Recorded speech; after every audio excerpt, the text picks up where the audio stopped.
नमस्कार दर्शक महानुभावहरू, तपाईँ हेर्दै हुनुहुन्छ चौतारी अनलाइन खबर। म बोल्दैछु टेकबहादुर केसी। केही दिन अगाडि सल्यान जिल्ला दार्मा गाउँपालिका वडा नम्बर 6 भुर्तिबाङका 26 वर्षीय बालकृष्ण चन्द सम्पर्कविहीन भई 6 दिनपछि मृत भेटिएका थिए। उनको मृत्यु शङ्कास्पद भएकाले घर परिवारले उनका 2वटा श्रीमतीलाई र माइती पक्षलाई शङ्का गरिरहेका छन्। यति बेला मृतक बालकृष्ण चन्दकी बुढी आमा मेरो छोराको न्याय चाहियो भन्दै हामीसँग कुरा गर्दै हुनुहुन्छ। सुनौँ उहाँकै मुखबाट उहाँलाई लागेका कुराहरू के हुन् त। मेरा घरबाट सामान निक्लियो, त्यस्तै गरी मेरा छोरा छोरी मेरा ओरामा बुझाउनु पर्यो। म बुझ्छु, म छोराछोरी ल्याउन त्यहाँ आन्न भन्ने यो तेरा छोराछोरी लैजा कसले आँट्याउँछ यहाँ पाल्ने र भन्ने पर कान्ठा सम्धि। अनि त्यसपछि के भन्दै ऐ रारीका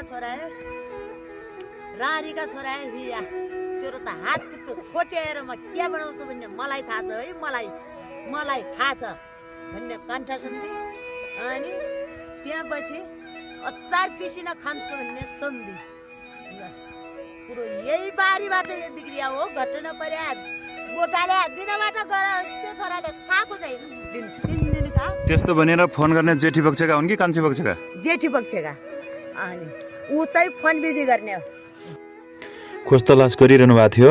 अघिभरि अद्धमरैबाट आयौँ, त्यही दिनभरि त्यसका घरमा पुगेपछि त्यहीले के भने त्यो रोइ त्यो मर्या म मर्छु भनेछ है।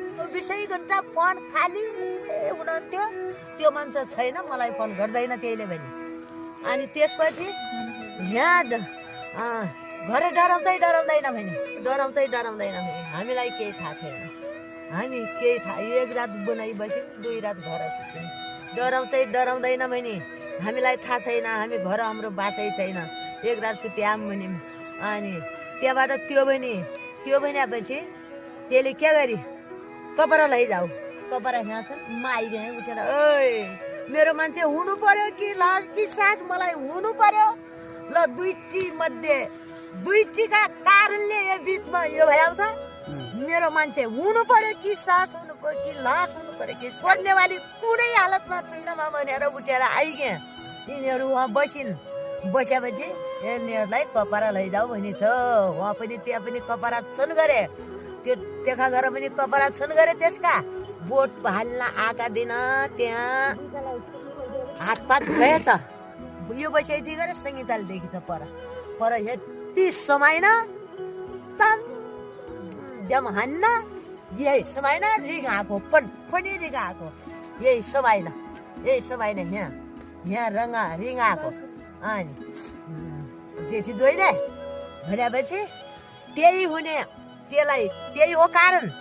त्यसै दिनबाट यो कुरो परेको घटना हो। देख्नुहोस्। अनि त्यहाँ पछि घर आइसकेपछि यिनीहरूको फोन भएपछि यहीले भनेछ है, यहीले भनेको कुरो मैले त्यो सुनेको छु। नगरौँ, तेरो र मेरो चित्त अब रहँदैन, जहाँ यहाँसम्म भयो भने तेरो र मेरो चित्त रहँदैन। नम्रै मिठा मनाले सल्लाहबाट छुट्यौँ, यहीले भनेको। छोराछोरी मेरो घरबाट सामान गयो भने ट्र्याक्टरमा सामान दिएको दाइजो सब गएको, ट्र्याक्टर ल्याएर लैगयो। म ज्वरो आइछु, डराइछु, म छोइथेँ। मैले एक वचन के भने उठेर, ऐ नाल्याउ दुलै, 2 भाइ बिना छोराछोरी छ, कोही मरेले पनि खाएकी हुन्छन्, 2 भाइ बिना पालेर बस। अनि आउने यिनी सामान नानीकाल दुलै। मैले यति भने चाल पास भएन, आउँदिन। अनि यिनले भनिन् आउँदिन भयो घर। यिनले भनिन् अरूबाट मेरा मुखमा हेरेन् 4 जना पर टहराबाट निकाले, कति 2 जना 3 जना कति गए। म घर आइन है, घरबाट दराज निकालेको छ नि। मैले त्यो घर आएदेखि पछि आउँछु र दराज पनि छैन। म निकाल्ने 4 जना गए टहराबाट, घरका दराज निकाल्ने, अरू पनि मान्छे आयो। मैले आँखाले देखिनँ। अनि कति गएको थियो है, 2 त थिए 3 त थिए, देखिनँ दराज निकालेको। ट्र्याक्टरमा लगेपछि जस्तै मेरो सामान घरबाट गयो, त्यस्तै गरी मेरा बालबच्चा आउनु पर्यो। मेरा पासमा आउनु पर्यो, म त्यहाँ आन्न अनि भन्ने यहीले भनेपछि ल तेरा बालबच्चा पाल्ने कसले आँट्याउँछ र, को छ बालबच्चा पाल्ने, तेरा बालबच्चा आएर लैजा भन्ने कन्ट्रासम्धीले हो भने कन्ट्रासम्धीले हो। त्यति भन्दै अनि वाद विवाद भयो। अनि 2 दिन भयो वाद विवाद, 2 दिन हो, फेरि 2 दिन हो। हामी चाहिँ ओइ राँरीका छोरा, राँरीमा अहिले कि हुँ, मेरो कोही बितियाको 21 वर्ष भयो हजुर, तर मलाई सबले दुनियाँले राँरी भनेर सुहाउँछ।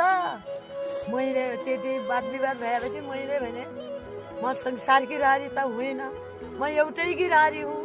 अनि भनेपछि दुनियाँले त्यो भनेपछि ओइ राँरीका छोरा, तँलाई जहाँ भेट्छु तेरो हात खुट्टो छोटेर म क्या गर्छु भन्ने कुरो मलाई थाहा छ, तँलाई भेट्नु मात्रै पर्छ। हो यही कुरो हो, न्याय पाउनु पर्यो, यो न्याय मलाई हुनु पर्यो। कानुनले छुट्टै प्रमाण गर्ला, पोस्टमार्टम रिपोर्ट होला, त्यसपछि अनुसन्धान होला। तपाईँहरूले शङ्का लागेका व्यक्तिहरूलाई किरानी जाहेर दिनुभएको छ? जाहेर पनि छ। दर्शक महानुभाव, यो घटनाले हाम्रो समाजलाई निकै स्तब्ध बनाएको छ।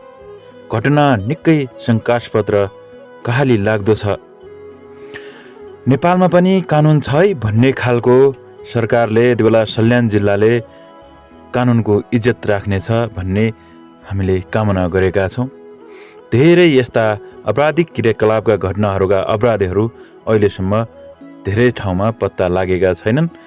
यो घटनाको अपराधी छिटोभन्दा छिटो पत्ता लागोस्, कानुनले यसमा हेलचेक्राइ नगरोस् भन्ने आग्रह हामीले पनि गर्न चाहन्छौँ। यो बुढी आमाको आँसु त झर्यो, तर कानुनले पनि आँसु अझै झार्ने प्रयास नगरोस्, कानुनले आँसु पुछिदिनेछ भन्ने आशा राख्दै, मृतक आत्माप्रति चिरशान्तिको कामना गर्दै, बुढी आमाको न्यायको पक्ष छिटोभन्दा छिटो होस्, छिटो अपराधी पत्ता लागोस् भन्ने कामना गर्दै यो दुःखको भिडियोबाट बिदा हुने अनुमति चाहन्छौँ। हेर्दै रहनुहोला चौतारी अनलाइन खबर। हस्त, धन्यवाद, नमस्कार।